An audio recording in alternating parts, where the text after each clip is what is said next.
할렐루야. 여러분 만나서 너무 반갑고요. 제가 83년도에 대구를 떠났는데요. 이 앞을 3년 동안 늘 대명동에서 버스 타고 학교를 다니던 길이었습니다. 그래서 오늘 오면서 그때 그 교회를 그때 봤던 그 교회에 가는구나 하는 설렘으로 왔고요.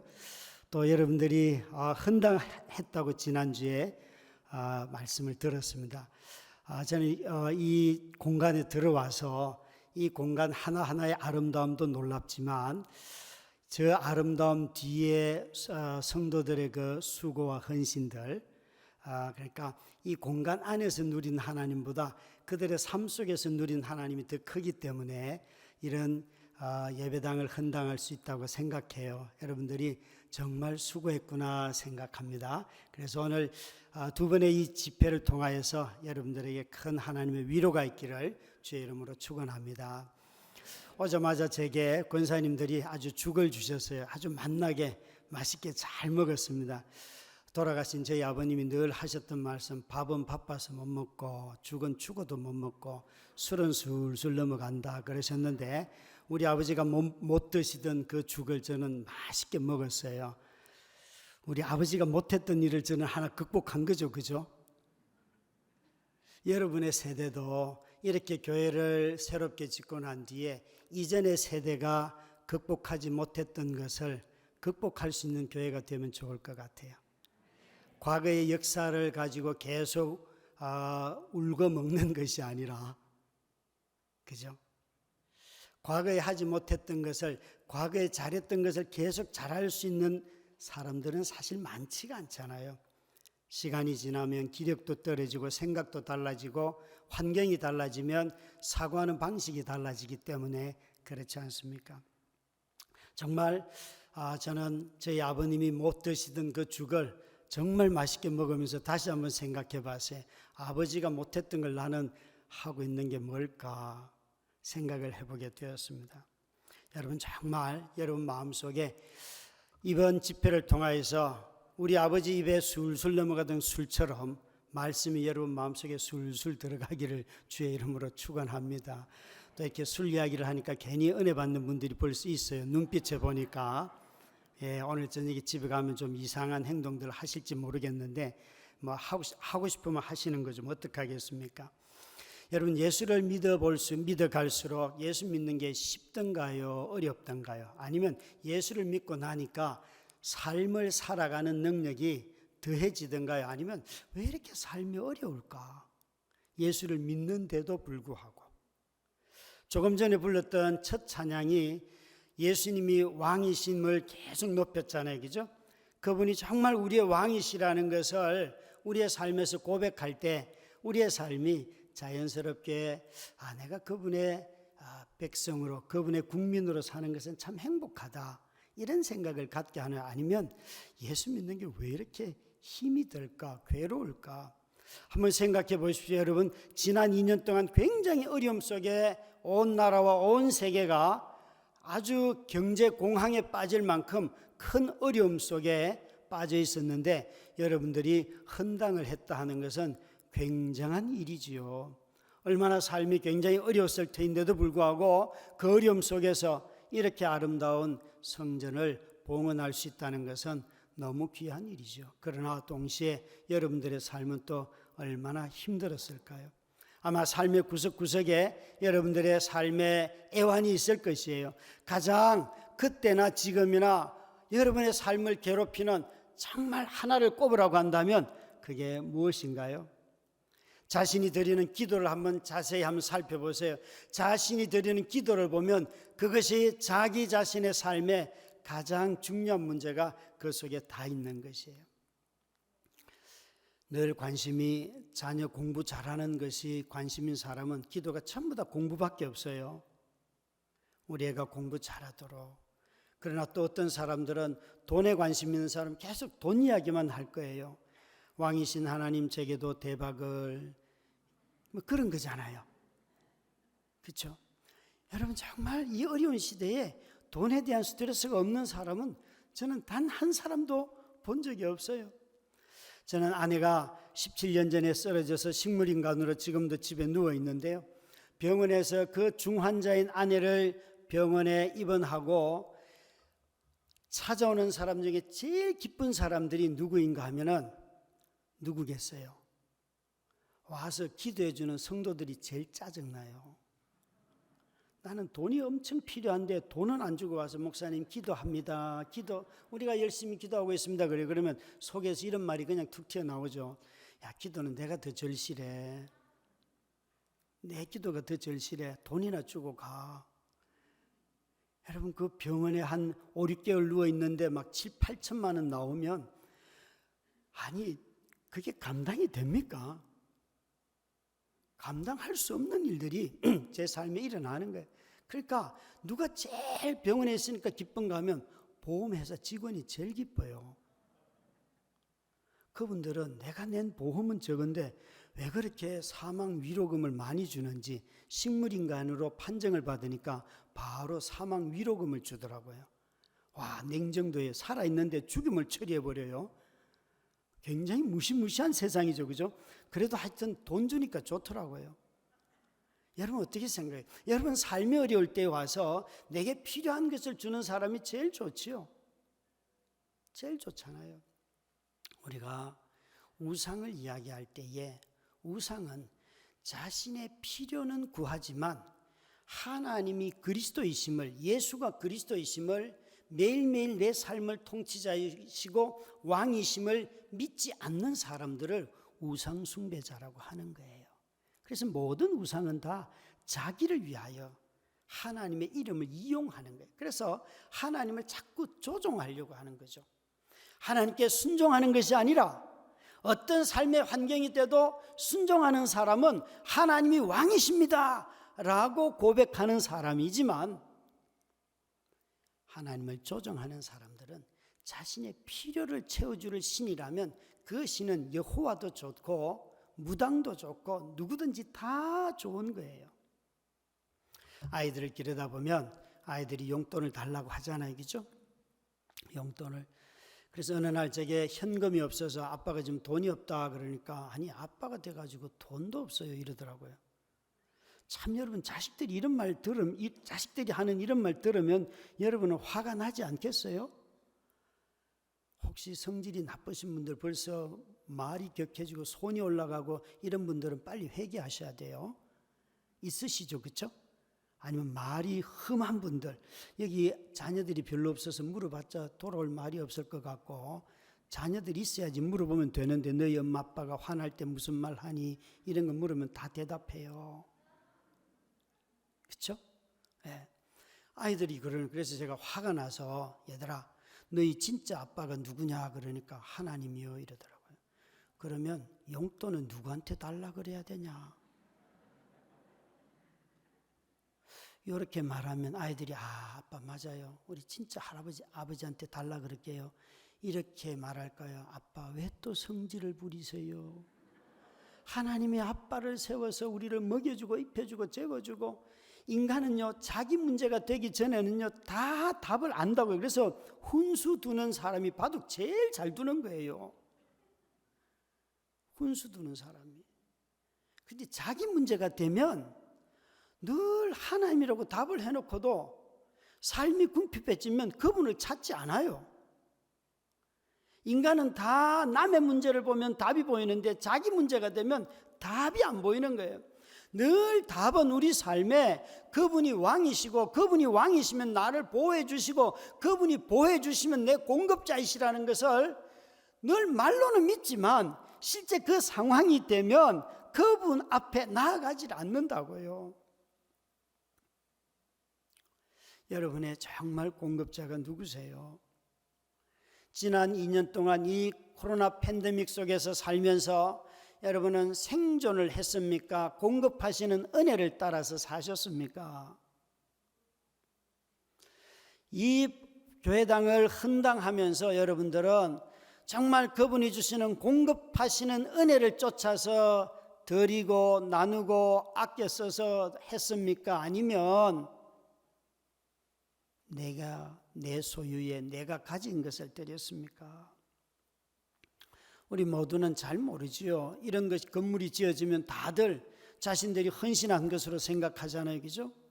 그러나 하나님은 아실 거예요. 우리 삶을 어떻게 헌신했는지. 만약 드려진 재물의 액수가 믿음의 크기라고 한다면 돈을 제일 많이 낸 사람, 그 사람의 믿음이 제일 크겠지만 아니올시다요. 믿음의 크기는 드려진 예물일 수도 있고 아닐 수도 있습니다. 그거는 형편에 따라 다 달라요.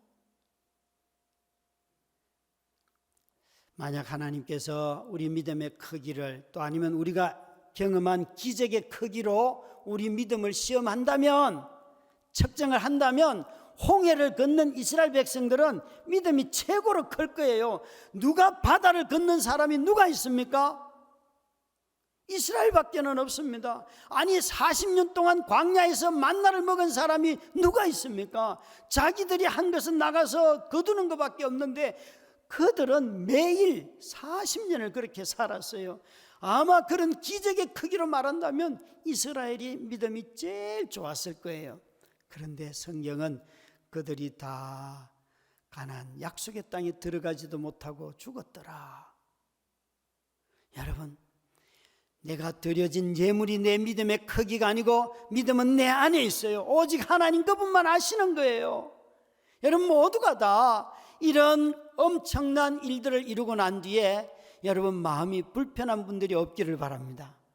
하나님은 나의 헌신을 받으셔서 하나님 앞에 드려진 지난 시절의 삶들을 보면서 기뻐하시기 바랍니다. 오늘 바울은 자기 자신에게 나에게도 괴로움이 있다. 14절에 보면 너희가 내 괴로움에 참여했으니 너무 잘했다 라고 그는 말하고 있고, 심지어 10절에 보면 주 안에서 내가 크게 기뻐하면, 이 바울은 빌립보서에서 나는 기뻐합니다 수없이 이야기하는데 크게 기뻐한다 내가 라고 하는 이 말을 언제 썼는가 하면 오늘 이 마지막에 빌립보 성도들이 그동안 후원이 끊어졌다가 다시 바울이 생각나서 후원을 하기 시작할 때 바울이 나의 괴로움에 너희가 참여해서 너무너무 기쁘다 이렇게 말하고 있어요. 바울도 돈 없는 삶은 너무너무 힘들었다는 거예요. 바울도 굶주리는 삶은 괴로웠다는 것이에요. 바울도 사람들로부터 비난 듣는 거 정말 힘들었다는 것이에요. 빌립보서 1장에 보면 바울이 감옥에 간 것까지 가지고도 시비 거는 사람들이 있고, 같은 동력자인데도 불구하고 바울과 경쟁하는 사람도 있고, 그뿐만 아니라 자신이 가르쳤던 사람들 중에 성도들 가운데 싸움이 있기도 하고, 그 많은 일들을 바울은 다 겪는데 자신은 환경은 감옥에 있어요. 감옥에 있는 바울이 할 수 있는 일이 뭐겠습니까? 없습니다. 그가 할 수 있는 일이라고는 편지를 보내거나 기도하는 것밖에 없을 것입니다. 사도의 마음속에 너희들이 내 면류관이다. 4장 1절에 보면 너희가 내 영광, 내 기쁨, 내 면류관. 바울 사도는 자신의 면류관이 누구였는가 하면 성도들이었어요. 자신이 전한 복음을 듣고 거듭난 그 성도들이 자신의 기쁨이었어요. 사랑하는 삼덕교회 성도 여러분, 정말 여러분들의 마음속에 성도를 생각하면 마음에 기쁨이 있어요. 야, 내가 저 성도를 생각하면 하나님의 영광이, 하나님이 내게 영광의 면류관을, 생명의 면류관을 저 사람 때문에 나한테 씌워주겠구나. 나는 저 사람만 생각하면 하나님이 주신, 내게 주신 생명의 면류관이 생각이 나. 내가 그 받을 상급이야. 여러분 모두가 다 마음속에, 여러분 마음속에 성도가 여러분의 기쁨이기를 주의 이름으로 축원합니다. 옆에 있는 사람 좀 한번 얼굴 좀 봐요. 너는 나의 기쁨이다. 말 좀 해요. 말 좀. 너는 나의 원수다. 있지요? 다시 한번 좌우로 앞뒤로 보면서 너는 나의 기쁨이다. 여러분 돌아오는 주일날 올 때 인사를 꼭 하시기 바래요. 강 목사님 그죠? 부탁해요. 여러분 올 때 뭐 아이고 그동안 잘 지냈습니까? 못 지낸 거 아는데 뭘. 요즘 잘 못 지내요. 사람들이 다들 어두워요. 그런데 이렇게 인사하신다면 너는 나의 기쁨이야. 성도를 얼굴을 맞대고 보니 하나님을 만나는 것 같습니다. 너무 좋지 않아요? 그러니까 이렇게 볼 수 있는 마음에 믿음에 눈이 없는데 이걸 어떻게 말합니까? 목사님, 저는 그런 거짓말은 못합니다. 저는 언제나 진실하기 때문에 너는 사탄의 새끼다. 아까 막 전쟁은 여호와께 속한 것이니 그러면서 막 원수가 누가 떠올랐어요? 여러분, 저런 원수라는 단어가 나올 때 그 밑에 사탄 괄호로 딱 넣어야지 막 사람 떠올리면 안 돼요. 너무 많은 사람들이 사람을 떠올린다고요. 그죠? 원수는 사단밖에 없어요. 어느 날 집에서 이렇게 식탁에서 밥을 차려놓고 애들을 부르니까 우리 막내가 나오면서 이러니까 아빠, 성경 말씀은 순종하기가 너무 어려워. 아니, 이제 중학교 1학년 때 내가 뭘 그렇게 말을 해요? 성경 말씀이 순종할 때 너무 어렵대요. 그래서 무슨 말씀이 그렇게 어렵냐? 그러니까 원수를 사랑하라. 그럼 중학교 1학년이 막 학교를 초등학교에서 이제 중학교 막 들어갔는데 그 얘기하면 이 녀석이 학교에서 왕따를 당하나 이런 생각하지 않겠어요? 그래서 제가 너의 원수는 누구냐? 그러니까 1초도 주저하지 않고 오빠. 원수는 여러분 저 북한에 있지 않아요. 미국에 있지 않아요. 아프리카에 있지 않아요. 이디오피아에 있지 않아요. 이라크에 있지 않아요. 여러분 집에 있어요. 집에. 자, 집에 원수가 있으신 분들 이렇게 손을 내리시기 바라요. 손을 밑으로. 네. 오늘 저녁에 그 원수들과 한 방을 잘 쓰시기 바랍니다. 예. 여러분, 우리 너무 하나님의 형상으로 지어진 사람, 그것도 거듭나서 하나님의 영이 있고 하나님의 아들 예수 그리스도로 말미암아 영생을 나와 함께 누릴 이 사람을 보는 즐거움이 없어요. 저는 교회를 이렇게 크게 짓고도 빨리 집에 돌아가는 사람들이 이해가 안 돼요. 여러분 집보다 교회가 훨씬 좋아요.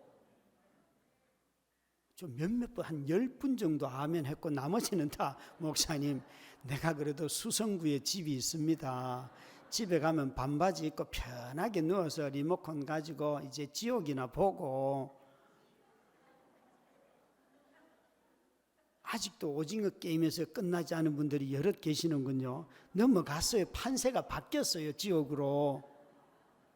무슨 말 하는지 아직 모르시는 분들이 계셔요. 진짜 제가 대구에서 고등학교를 다녔지만 너무 하십니다, 여러분. 하여튼 이 대구 분들 이 분지에서 그냥 늘 그냥 조용히 사시려고 빨리 세상과 소통을 잘 하셔야 돼요. 그죠? 여러분 교회가 제가 볼 때 여러분 집보다 훨씬 좋지 않습니까? 예, 계속 좌파들은 그래도 대답을 하는데 우파들은 대답도 안 해요. 하여튼 알아요. 밑에 사는 사람들은 대답하는데 위에 사는 것들은 대답도 안 해요. 이게 정말 얼마나 높은 데 사는지. 교회가 더 좋다니까 그러네요. 이제 세 번째 말을 했으니까 유효하다고 봅니다. 여러분 그렇잖아요. 2년 동안 못 본 성도를 보는데 왜 집에 갑니까? 만나서 이야기하고 그러다 감염 걸려서 일찍 천국 가고 뭐 그러면 되지 뭐. 여러분 너무 오래 사는 거 힘든 거 아니에요? 예? 그렇게 병을 끙끙대면서 목사님 나는 아파서 죽겠어요. 마지못해 살아요. 여러분 교회는 엘리베이터라도 2개나 있으니까 다행이에요. 우리는 엘리베이터도 없는 3층 건물에 목숨 걸고 올라오시는 권사님 계세요. 한층 올라와서 쉬었다가 올라오세요. 목사님 나는 목숨 걸고 옵니다. 맞아요. 그분 진짜 목숨 걸고 와요. 여러분 오늘 이 시대는 바울이 말하는 내가 주 안에서 크게 기뻐하면 너희가 나를 생각하던 것이 이제 다시 싹이 나미니 성도가 성도를 생각하고, 사역자들이 성도를 생각하고, 장로님들이 성도들을 생각하고, 권사님들이, 또 안수 집사님들이, 교사들이, 리더들이 자기 성도들을 생각할 때 마음에 기쁨이 있습니까? 맨날 나를 찌르던 저놈들, 그게 아니에요. 얼마나 기쁜지요. 7살 난 아이가 제 방에, 교회 사무실 제 방에 뛰어들으면서 아이, 김병년 목사 나하고 친구해요. 7살 먹은 애가 그래 친구하자. 애가 늘 올 때마다 교회 와서 제일 먼저 찾는 게 김병년 목사님 친구했죠. 얼마나 좋아요. 예, 7살 먹은 애가 신방을 갔더니만 엄마 아빠만 보통 앉아서 신방하는데 그 집에 세 자녀가 쫄러리 앉아가지고 신방 받는 모든 내용을 다 듣는 거예요. 얘들아 너희들 안 가냐? 그러니까 아니요, 우리는 목사님 말씀 듣는 게 좋아요. 그래서 막 말씀을 짧게 하고, 그래 무슨 얘기하고 싶냐? 엄마 아빠하고 대화하니까 에이 엄마 그건 틀렸잖아요. 뭐 엄마는 그렇게 평소 안 살면서 뭐 목사님한테 거짓말하고. 애들이 다 막 신방을 막 얼마나 풍성하게 하는지. 그래서 그 집에 가서 7시에 들어갔는데 11시에 집에 왔어요. 지독하게 애들이 질문을 많이 하더라고요. 저는요 그 집에 가면서 놀랬습니다. 신방 가면 다들 애들은 멀리 보내고, 목사님 우리 남편도 나만, 그래서 요즘은 커피숍에서 신방도 하잖아요. 그게 아니라 그 집에는 가서, 그래서 갈 때 소고기를 2건 사갔어요. 그 집 가난하기 때문에. 사가니까 목사님이 소고기 사왔다고 울더라고요. 그래서 다음에 소고기 말고 더 비싼 걸로 나한테 사주면 돼. 그래야 오가는 정이 있는 거죠. 그죠? 아니 제 것만 받아 먹으면 안 되잖아요. 예? 왜 그러세요 여러분? 매주일 강 목사님한테 설교 듣고 그렇게 피땀 흘려서 설교하는데 아무것도 안 주십니까? 목사님 설교하지 마세요. 정말 여러분, 바울이 얼마나 기뻐하면, 주 안에서 크게 기뻐하면, 야 이제 너희가 자라서 너희 삶의 향기가 나서 너희 삶의 그 재물은 돈이 아니고 19절에 보면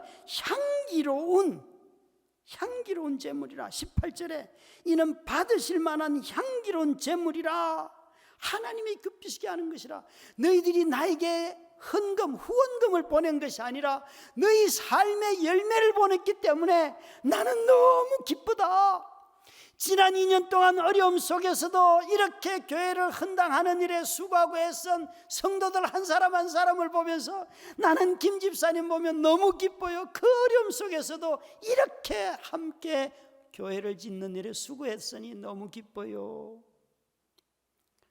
초등학생 아이들도 분명히 아이들이 1,000원, 2,000원 헌금했을 텐데 그 돈 받고 운 적이 있다니까요. 교회 함을 열었는데 거기에 초등학교 아이 이름으로 딱 1,000원 적혀 있더라고요. 1,000원. 그거 받아들고 얼마나 울었는 줄 아세요? 하나님이 이렇게도 감동을 주시는구나. 여러분, 학교 졸업은요, 학교를 졸업하려고 하면 F만 안 받으면 다 졸업해요. 제가 목회를 해보면서 깨달은 게 있는데요. 세상은 다 A+, A 이런 사람만 좋아하더라고요. 그런데 하나님은요, A 받은 사람도 쓰고 B, C, D, E 무슨 거 다 써요. F를 받아도요, 하나님은 다 쓰세요. 여러분들이 별로 동의를 안 하는데, 자, 제가 이렇게 물을게요. 중고등학교 때 성적을 늘 1등 한 사람 손 들어보세요. 여기 거의 없을 거예요. 있다면 그분들 몇 분 안 돼요. 예? 윤석열 이런 사람 좀 될지 모르겠어요. 공부를 잘했을 것 같아요. 보통 공부하라 자식들에게 말하는 사람들은 분명히 중고등학교 때 성적이 나빠요. 아니 여러분, 이렇게 물을까요? 여러분은 지금 직장에 다니는 게 공부 잘해서 직장에 다녀요? 공부를 못해도 직장에 잘 다녀요? 아니, 대답을 좀 해봐요. 왜 이렇게 분리하면 대답을 안 하고 이러면 힘들어요. 자, 자기는 직장 다니는 게 공부를 잘해서 다닌다. 손 들어보세요. 이 교회는 일단 공부 잘하는 사람이 전무하니라. 맞아요. 제가 보기 강 목사님이 제일 학벌이 좋은 것 같아요. 스카이 대학 출신이에요. 스카이. 그죠? 왜 대답도 안 하지? 모르는 척. 여러분, 저분을 스카이를 나와서 모신 건 아니죠? 그래서 모셨대요. 많은 분들이. 뭘 아니긴 아니에요. 많은 분들이 그렇다는데 지금. 그런데 여러분의 자녀들이 여러분 자녀들을 보면, 아니 여러분의 인생을 보면 공부를 못해도 먹고 사는데 아무 지장 없죠. 근데 왜 그렇게 자식들한테 공부하라 말을 해요? 공부하면 밥 먹여 줍니까? 다 거짓말로 속는 거예요. 하나님이 우리 인생에 공급하신다 그랬지 언제 공부하면 너 밥 먹여준다 그랬어요. 자식들에게 하나님이 공급자라는 걸 제발 좀 가르쳐줘요. 그건 안 가르쳐주고 자꾸 공부만 가르치니까 애들이 열받아요. 애들이 스트레스 받는다고요. 어느 수련회 갔더니만 자기 엄마가, 아빠는 삼성전자 부장이고 서울대학교 수학과 출신이고, 그리고 엄마도 수학과 출신이고 교사를 해요. 그런데 저에게 상담이 뭔가 하면, 목사님, 우리 애가 수학을 못합니다. 그래서 제가, 아니 두 분이 수학 잘하면 됐지 왜 애까지 수학을 잘합니까? 그랬더니 아니래. 자기가 수학 선생인데 수학을 못하는 아이를 견딜 수 없대. 아니, 애는 그런 부모를 견딜 수 없어 해요.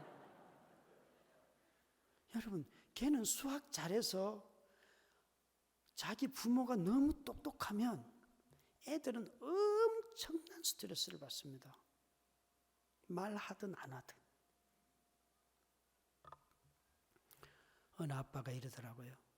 목사님, 어느 날 우리 아들이 분노를 표출하는데 이러다 애가 미치겠구나 싶어서, 얘야, 네가 나한테 뭘 요구하든지 내가 다 들어주마. 네 화를 잠재울 수만 있다면. 그랬더니만, 그래요. 그러더니만 그다란 가방을 가져오래. 새 걸 가져오더니만 그 안에다가 자기 책을 있는 대로 다 넣더래요. 그리고는 매라고, 그리고 자기가 멈추라고 얘기할 때까지 뛰라고 하더래요. 내가 얼마나 힘들었는 줄 아냐고. 그 아버지가요, 대단한 아버지. 아들의 그 얘기를 듣고, 야, 내가 이거 얘가 요구하는 대로 못하면 우리 애 죽겠구나 싶어서 이를 악물고 그 무거운 책가방을 들고 메고 그렇게 뛰었다는 것 아니에요. 여러분, 우리가 예수를 주라 고백하고 그리스도가 공급자이고 그분이 나의 창조주이고 그분이 나의 왕이고 통치자라는 말은 우리 삶을 내가 누군가에게 자꾸 강압하고 억압하고 그를 누르는 것이 아니라 그에게 그리스도 안에 있는, 내 안에 있는 그리스도로 말미암아 다른 사람들을 자유케 하는 거예요. 그들에게 이 기쁨을, 내게 있는, 내가 능력이 있어서 사는 게 아니야. 하나님의 공급하시는 은혜로 사는 거야. 바울도 그 얘기를 하고 있는 거예요. 바울이 텐트를 얼마나 잘 만들었습니까? 그 당시 텐트는 아주 고가품이에요. 그거는 아주 저렴한 게 아니에요. 귀족들이 쓰는 그런 용품이었다고요. 다들 토굴에 살고 돌담집에 살고 그럴 때에 그 텐트를 만들어서 파는 이런 아주 값비싼 기술력을 가지고 있었는데, 그런 바울도 이렇게 굶주릴 때가 있었고 괴로웠다는 거예요. 참으로 오늘 이 시대에 피조물들이 탄식한다, 괴로워한다 하는 이 말을 들으면 여러분들은 무엇이 생각이 납니까? 아픔에 짓눌리고 벗어날 수 없는 신음 때문에 괴로워하고, 또 아무리 계산을 해도 계산이 안 되는 인생들, 수입 지출을 쥐어짜도 늘 배고프고 삶은 언제나 간당간당하고, 그런데 바울은 이런 자신의 삶 속에서도 뭐라고 말하는가 하면, 내가 궁핍함으로 말하는 것이 아니라 어떠한 형편에 처하든지 나는 자족하기를 배웠다. 자족이라는 것은 내가 가진 것을 만족한다는 뜻이 아니에요. 인간은 다 자기가 가진 것을 만족할 수 없어요. 인간은 다 자기가 가진 것을 만족할 수 없다니까요. 여러분, 내가 가진 것을 만족하려고 해보세요. 어느 날 큰 교회에 설교를 하러 갔어요. 정말 한국에서 가장 근자에 제일 큰 교회를 지은 강남에 있는 그 교회, S교회 설교를 했어요. 하고 떡 나와서 사례를 봤는데, 담임 목사님이 사례를 주시면서 뭐라고 말씀하시는가 하면, 목사님, 여의도 순복음교회보다도 적게 줘서 죄송합니다. 순간 도대체 여의도 순복음교회는 얼마를 주길래 이걸 주고 적다고 말할까 놀래서요, 차를 타자마자 바로 강사리부터 봤어요. 강사리부터 40분 설교했는데 150만 원 주더라고요. 목사님, 그렇게 줍니까 여기는? 네. 목사님도 그런 경쟁심이 있기를 바랍니다. 네. 그래서 제가 순복음교회 다니는 장로님 아는 분이 있어서, 장로님, 그 교회는 도대체 40분 설교하면 강사한테 도대체 뭘 얼마를 주는 거야? 그랬더니만 기본이 300입니다. 우와. 저는요, 그 말을 할 때 도대체 이분의 멘탈은 뭐야 이거? 사람은요, 무의식적으로 자기 말이 툭 튀어나오는 거예요. 제가 존경하는 이만열 교수님이 그랬어요. 강의를 하고 설교를 하든 한 번 하고 난 뒤에 30만 원 이상 받으면 그거는 죄다 죄 그러더라고요. 참 놀라워요. 그렇게 말씀하시는 교수님도 계세요. 여러분, 바울은 여기에 자기 자신의 궁핍함 때문이 아니라 나는 자족합니다. 그러니까 삶에 그 큰 교회를 짓고도 만족이 안 되는 거예요. 여러분, 여기 있는 이 성도들만 해도 너무 초대형 교회 아닙니까? 이 성도들 한 사람 한 사람 돌보는 것도 힘들고 버겁고 어렵잖아요. 안 그래요, 여러분? 여기 자리 채울 생각 좀 하지 마시고요, 있는 성도들 먼저 사랑할 생각을 하세요. 있는 성도들을 기뻐하시기 바랍니다. 이들을 만났을 때, 다시 말하지만 이번 주일부터 여기가 그냥 퍼질고 앉아가지고 수다 떠는 자리가 되기를 바랍니다. 이 물건 기스 날까 봐서 빨리 나가라. 바보 중에 바보예요. 애들이 와서 색칠 다 해도 놔둬야 해요. 그죠? 아니, 이 넓은 데 뛰어놀 때 많은 데 뛰어놀지 저 좁은 데 집어넣어놓고 애들이 놀기를 바라세요? 여기 다 넘고 그래야지 교회가 교회 되지요. 기도하실 분들 작은 방으로 가고, 여기는 애들은 놀이터로 줘요. 좀 생각의 사고가 새 일을 행하는 교회.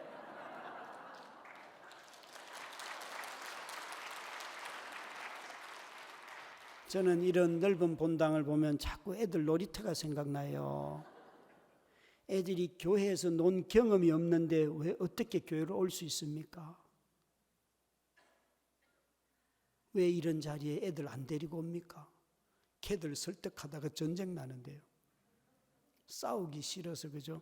그래서 뇌물이라도 주고 데려오는 거예요. 한 번 가서 그 목사님 설교 들어주면 2만 원 준다. 이건 초딩한테는 통하는데 중딩만 돼도요 2만 원은 약해요. 고딩은요 돈보다도요 자기 시간이에요. 그러니까 여러 날 오래전부터 구워 삶아야 해요. 여러분, 진짜 그렇더라고요. 우리가, 여러분, 자족이라는 것은 내게 있는 것을 기뻐하는 것이 아니라 하나님이 공급하시는 것을 기뻐한다는 거예요. 그래서 하나님이 바울이 보기에는 야, 하나님은 이런 걸 다 했다는, 비천에 처할 줄도 알고, 사람들로부터 무시를 당할 줄도 알고, 풍부에 처할 줄도 알고, 경제적인 풍성함도 있고, 배고플 때도 있고, 배가 부를 때도 있고, 경제적으로 어려울 때도 있고, 사람들로부터 비난 들을 때도 있고, 내 자신이 몸이 약해져서 쓰러질 때도 있고, 상황의 어려움 때문에 감옥에 갈 수도 있고, 이 모든 것들이 어떤 상황을 만나든지 간에 나는 삶을 살아가는 일체의 비결을 배웠다. 그게 자족이라는 거예요. 배고플 때는 여러분 물 한 모금 먹어도 이틀도 갈 수 있잖아요. 그죠? 누군가의 비난을 들어도 하나님 저놈의 새끼가 저 욕했어요 와서 엉엉 울다 보면 놀랍게도 하나님이 보일 때도 있잖아요. 그죠? 여러분 배우자를 놓고 하나님 쟤 좀 변화시켜 주세요. 저 인간하고 결혼할 때는 교회 간다고 약속했는데 지금도 교회를 안 가고 맨날 술 먹고 막 쟤 좀 바꿔주세요. 그렇게 여러분 여러 날 작정 기도하면 하나님이 이미 그동안 안 바뀌어주신 것이 벌써 답인데도 불구하고 계속 그런 기도를 하면 하나님의 답은 이거밖에 없습니다. 얘야, 나는 너도 바꾸지 못했다. 걔가 불량품이든지 또 꼬물이든지 간에 그냥 데리고 살아라. 그죠? 그런 음성 다 들었죠? 주의 음성을 듣고도 그 다음부터 싫어요. 그러면 그게 불순종이죠. 그죠? 음성을 들은 뒤로는 여러분 자유하면서 사시기 바랍니다. 왜 그러세요? 안 사는 사람처럼. 우리가 삶에 자족하기를 배우는 법, 성적이 A도 쓰시고 F도 쓰신다니까요. 하나님은. 세상은 다 돈 많은 사람만 쓸 것 같죠? 아니요, 하나님은 절대 그렇게 안 해요. 저는 아내 일로 매달 후원을 받아요.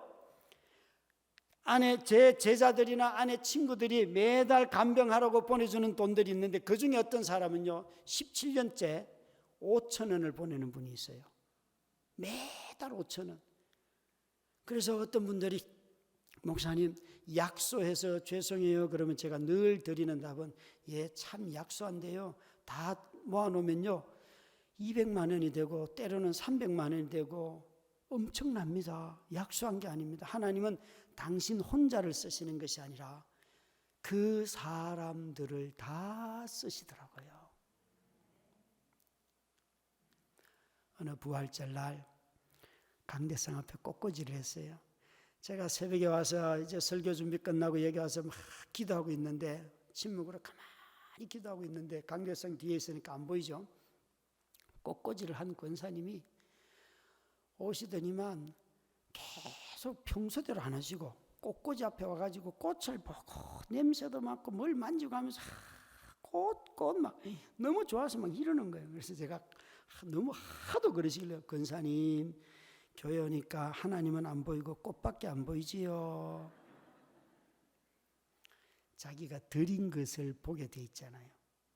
여러분 이런 헌당하고 난 뒤에 저 스피커는 김 장로가 했다. 이런 게 보이십니까? 하나님이 보이십니까? 예? 저 벽돌 막 몇 장 뭐 이런 거 그게 자기 이름이 보입니까? 하나님이 보입니까? 자기 걸 드린 사람은 자기 이름이 보이고요. 하나님 걸 드린 사람은요. 그 벽돌을 통하여서 하나님을 봅니다. 그게 자족이에요. 자족. 하나님이 내게 주셔서 아픈 아내와 말도 못하고 눈도 못 뜨고 아내의 역할, 엄마의 역할, 사모의 역할을 할 수 없는 아내와 사는 것은 누구나 다 짜증나는 일이죠. 하나님이 이런 걸 공급하셨습니까? 하나님 앞에 대들고 운 적도 많아요. 나는 싫어요. 이 여자하고 사는 거 싫어요.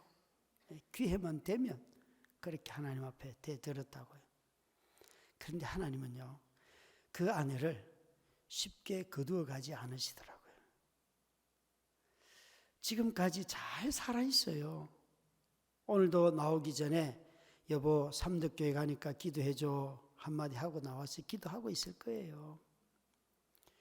참 여러분, 말이 통하지 않고 어떤 역할도 하지 못하는 배우자와 사는 것은 고통스럽기 짝이 없어요. 그런데요, 저는 지난 17년 동안 하나님한테 한 몇 년 동안은 한 번도 이런 기도를 한 적이 없어요. 오직 기도 제목은 하나, 하나님, 교회를 개척하고 3개월 뒤에 셋째 아이를 출산하고 3일 뒤에 이런 일이 벌어졌는데요, 교회를 위해서 아내를 일으켜 주십시오. 아내를 일으켜 주십시오. 그게 저의 기도 제목이었어요. 그런데 그 아내는 안 일으켜 주시고요, 기도한 적도 없는 돈은 엄청나게 주셨어요. 그 수천만 원의 병원비 제가 벌어서 낸 게 아니에요. 돈을 주셔서, 공급해 주셔서 병원비를 지불할 수 있었어요. 그렇게 한 3, 4년 동안 뇌경색 걸린 아내를 돌보고 있었는데, 한 3년쯤 지날 때에 제가 전기 찜질기를 다리에 올려줬는데 그게 불이 나가지고 아내 다리까지 태웠어요. 또 병원에 갔는데 얼마나 화가 납니까? 그래서 그 한 2, 3주 뒤에 화기가 다 빠지고 나서 수술을 하고 다리를 잃었어요. 수술하는 날 그 병원 성당에 들어가서 기도하러 들어갔는데 앞에 성경이 있어서 딱 펴자마자 이사야서 43장 1절부터 5절 말씀, 그 말씀이 교회를 개척할 때 주신 약속의 말씀이에요. 그 말씀 중에 이런 구절이 있어요. 네가 물 가운데 불 가운데 지나갈 때 내가 너와 함께 할 것이며, 불 가운데 이 단어 읽자마자 성경을 집어서 벽에다 던졌어요. 막 던지면서 불 가운데 지나갈 때 하나님 뭐 했어? 하나님 뭐 했어? 불에 타기 전에 내가 옆에서 잠잤는데 나를 깨워주든지, 교회에서 작정 기도하다가 그런 일이 있었는데 기도하는 사람을 보내주시든지, 옆에 잠자던 청년들을 깨우든지, 하나님 뭐 했어? 병년아, 다리 잃었어도 목숨은 건지지 않았냐? 이딴 소리 하지 마, 헛소리 하지 마. 하나님한테 물 가운데 불 가운데 지나갈 때 내가 너와 함께 할 것이며 내가 너를 지명하여 불렀나니 너는 내 것이라. 여러분, 혹독한 용광로 속에서도 하나님 말씀하세요. 내가 너를 지명하여 불렀나니 너는 불을 통과해야 돼. 시편 23편 4절에 보면 내가 사망의 음침한 골짜기를 갈 때 내가 너와 함께 할 것이며, 목자가 되어서 먹을 것과 마실 것이 없을 때는 목자가 앞서서 인도하시고, 내 마음이 낙심하여 시무룩할 때는 자기 이름으로 의의 길로 우리를 위로하셔서 소생시켜 주시고, 다 주님이 그렇게 하시지만, 그리고 그의 자비와 인자가 무궁하심으로 정녕 나를 따르리니 내가 여호와의 집에 영원히 거하리라는 말씀을 할 때는 주께서 내 뒤에 따라오실 만큼 주님의 자비와 인자심이, 그래서 인생들은 하나님이 앞서가실 때도 있고 하나님이 내 뒤에 따라올 때도 있지만, 하나님이 나와 가장 가까이 계실 때가 언제인가 하면 사망의 음침한 골짜기를 갈 때에는 하나님이 앞에 가지도 않고 뒤에 가시지도 않고 내 옆에 붙어 계신다는 거예요. 가장 힘들 때 인간은 하나님이 어디 계십니까? 나를 왜 버렸습니까? 라고 말하는데, 그거는 우리의 눈이, 믿음의 눈이 열리지 않아서 그런 것이고, 하나님은 나의 가장 가까이 계시면서 그 고통을 함께 체휼하고 경험하고 계시는데도 불구하고, 하나님이 계시면 나를 이 웅덩이에서 건져내 주는 것이 하나님이지, 다니엘을 사자굴에서 갇혔을 때 그 사자의 입을 막고 계시는 하나님이 그 굴 속에 함께 계시는 거예요. 그 하나님의 이름을 뭐라고 말하는가? 임마누엘이라. 모든 우상들은 신을 믿으면 이런 어려움이 없어라고 말하지만 우리 하나님은 우리 인생이 겪는 모든 삶의 순간순간에 함께 하시고 아무리 우리 삶이 어려워도 버리지 아니하시고 우리 곁에 서셔서 우리를 붙들어 주시고 우리와 함께 그 길을 걸으시기 때문에 비록 그 삶의 환경에서 벗어나지 아니하여도 하나님과 함께 동행하며 하나님의 공급하심을 의지하며 살다 보면 믿음의 담력이 생겨서 어느 순간이 되면 이제 그 문제는 졸업을 했어요. 이렇게 고백해요. 목사님, 저는 돈이 필요한 건 사실이지만 돈에 목매어 살지는 않습니다. 목사님, 집이 필요한 건 사실이지만 집 없다고 곧 죽을 것처럼 인생 헛살았다고 말하지 않습니다. 하나님이 주시는 자리를 옮겨가며 살면 됩니다. 여러분, 이렇게 큰 교회를 짓고 나니까 여러분의 마음속에 안정감이 드십니까?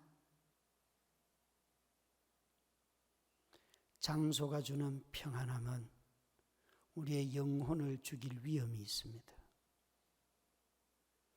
감옥 속에서도 바울은 하나님의 은혜를 일체의 비결을 배워서 자족했다잖아요.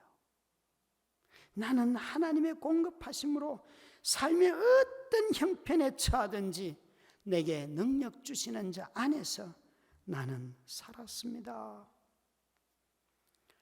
삼덕교회 성도 여러분, 여러분의 인생의 매 상황의 주인은 누구이십니까? 여러분의 건강의 주인은 누구이십니까?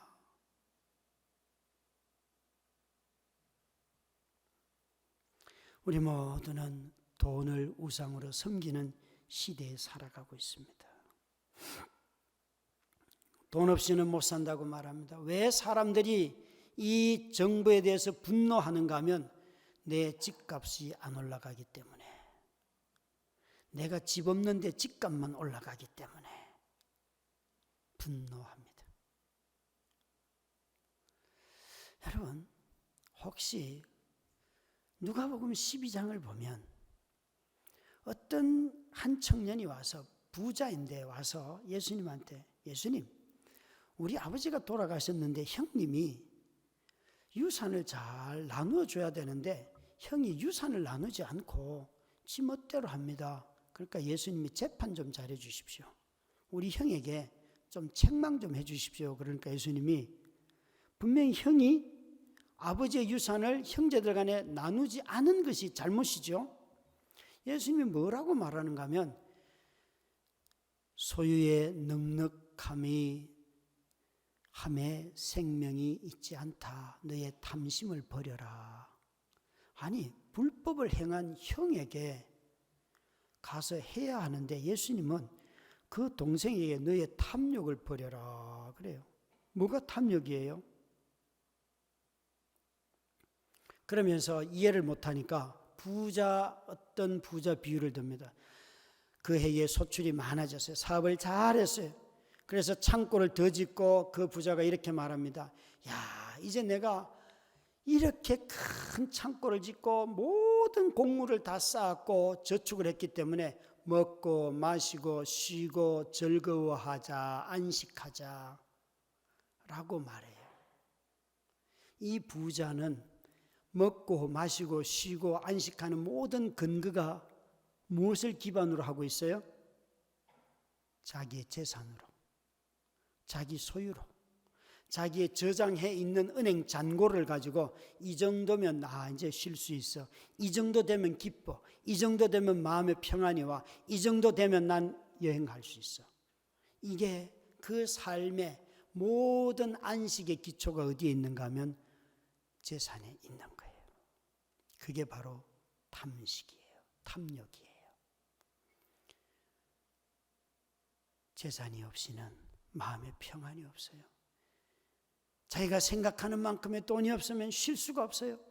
자신이 생각하는 만큼의 은행 잔고가 없으면 마음의 기쁨이라고는 매일 마음에 쫓겨요. 자식들이 뭘 하나 해달라 그러면 막 화를 내면서 땅을 파봐라, 돈이 나오는가? 그 맨 땅을 왜 팝니까? 돈 안 나오는데. 네. 그러면서 막 폭언을 하고 화를 내고, 이 모든 삶의 기초가 어디에 있는 거예요? 돈에 있는 거예요.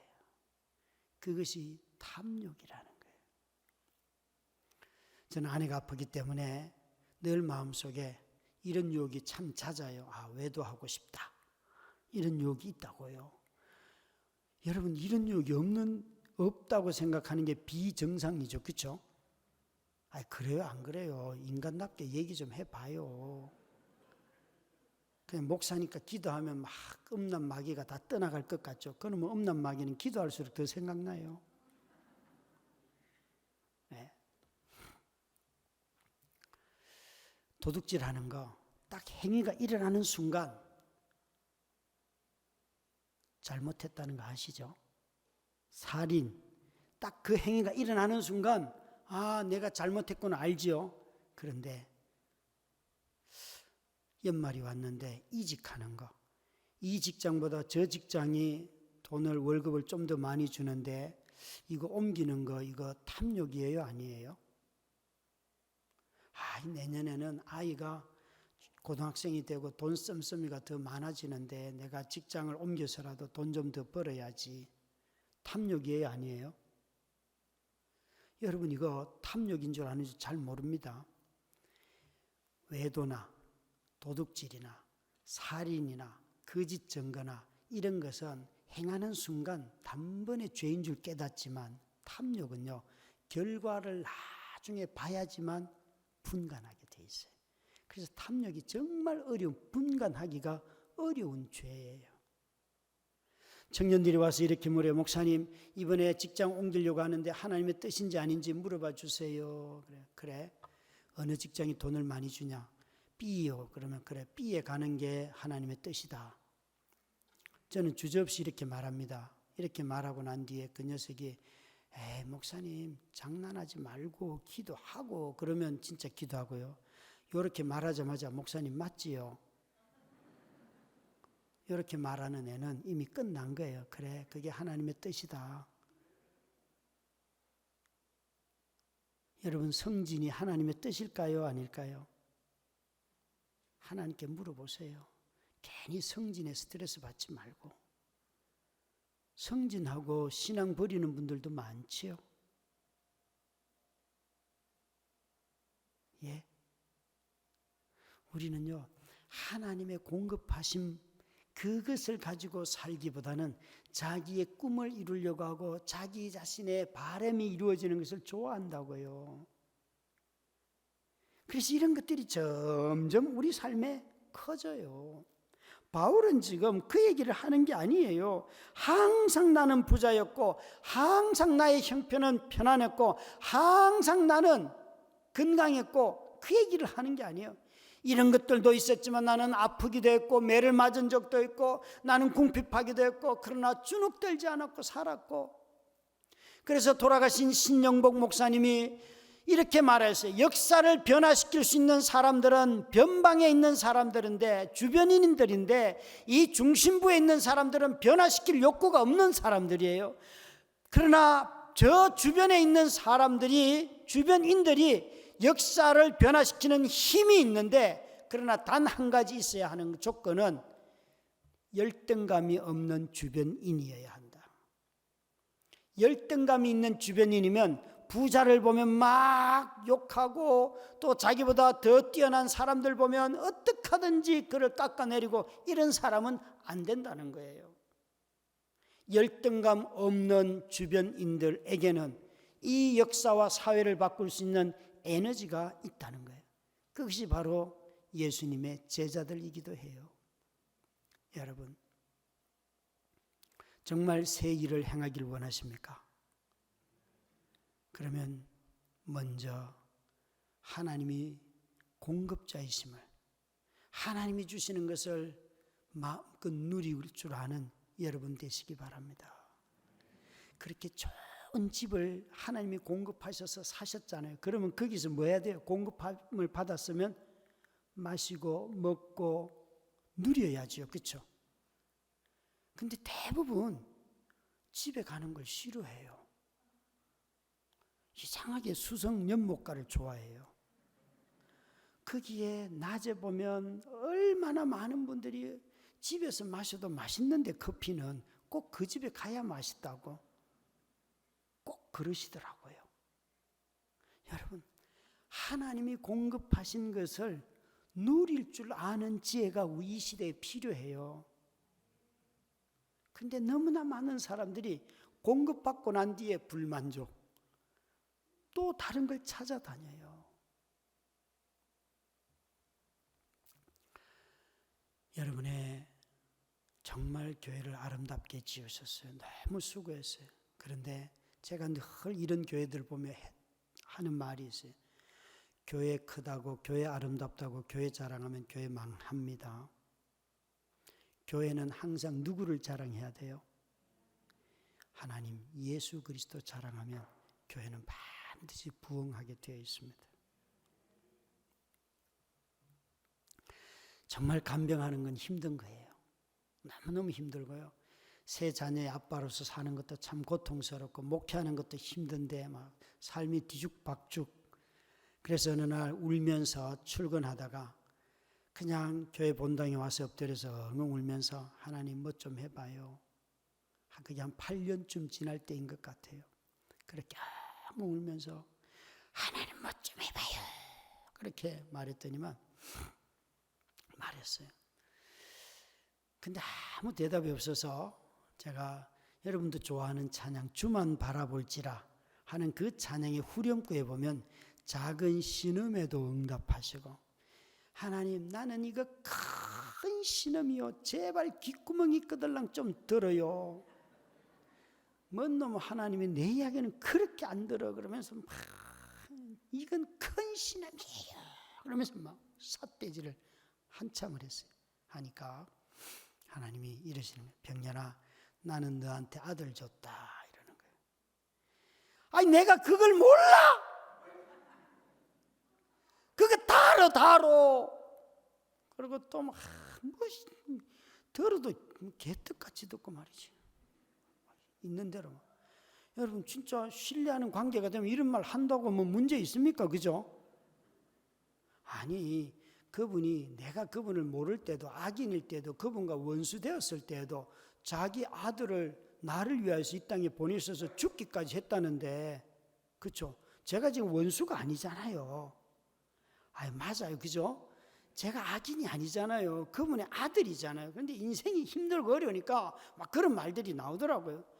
아니 뭔 들어도 진짜 개떡같이 듣고 그게 뭐야 그러면서 또 막 그랬더니만 로마서 8장 32절 아들을 아끼지 아니하시고 내어주시니가 어찌 그 아들과 함께 우리에게 모든 것을 은사로 주시지 않겠는가. 무슨 소리예요? 저는 예전에 이렇게 읽었어요. 아들을 주셨으니까 이제 아내를 일으켜달라. 당연하지. 아들까지 주셨는데 이거 안 주시려고. 그런데요 그날은요 무슨 소리야 이거. 아들을 주셔서 근데 제 아내가 일어나면 저는 주신 아들보다도 더 귀한 것을 얻는 거예요. 여러분 제 아내가 일어나면 그 주신 아들보다도 제 아내가 일어나는 것이 더 귀하고 더 능력 있는 일이고 모든 인류가 구원받는 일이에요. 어느 장로님이 오셔서 이렇게 말씀하십니다. 목사님 사모님 일어나면 이 교회 5,000명 됩니다.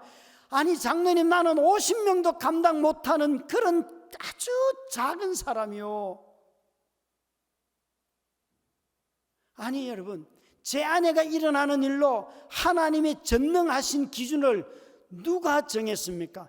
제 아내가 안 일어나도 하나님은 전능하신 분이십니다. 여러분의 삶이 하나도 안 변해도 하나님은 전능하신 분이십니다.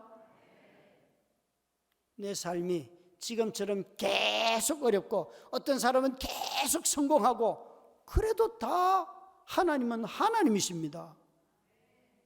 그런데 만약 제 아내가 일어나도 저는 이미 가장 더 좋은 선물을 받았어요. 더 좋은 선물. 그런데 안 일어나도 저는 하나님이 제 인생에 주실 수 있는 최고의 선물 예수 그리스도를 이미 받았어요.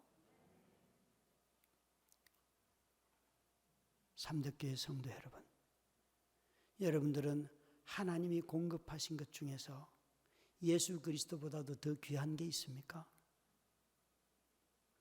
있다면 그걸 바로 구약의 언어로 우상이라고 하는 거예요. 예수보다 더 귀한 것은 없습니다. 이미 예수를 우리로 받았기 때문에 우리는 삶에서 어떤 환경에 처하든지 자유하며 바울이 말한 것처럼 나는 주님이 주시는 능력 안에서 뭐든지 할 수 있습니다. 이것도 할 수 있고 저것도 할 수 있고 얼마나 멋진 삶입니까? 그리스도인은 그래서 환경에 매일 수는 있지만 환경에 속할 수는 있지만 환경에 굴복하지는 않습니다. 어떤 환경에 살든지 그리스도 예수로 말미암아 이 기쁨을 회복하는 여러분 다 되시기를 주의 이름으로 축원합니다.